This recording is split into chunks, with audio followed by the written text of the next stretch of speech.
রেমান্দে কোনো পুরুষই টিকতে পারে না, সেখানে এই মেয়েটা আজ 4 দিন ধরে রেমান্দে আমার সামনে চেয়ারে বাঁধা অবস্থায় ঝিমুচ্ছে। 4 দিনে একবারও মুখ দিয়ে তো শব্দটি করলো না। শারীরিক কত নির্যাতন করা হচ্ছে, তবু ব্যথায় আর্তন অবধি করেনি। মনে হচ্ছে একটা পাথরকে পিটানো হচ্ছে, যে পাথরের রক্ত ঝরে কিন্তু জবান খোলে না। সম্ভব না, আর কিছুটাই কথা বলছে না।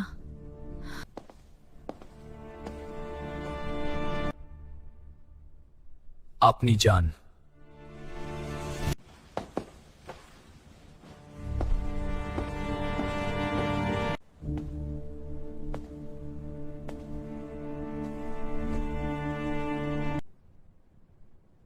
আপনার সাথে আজ আমার প্রথম দেখা।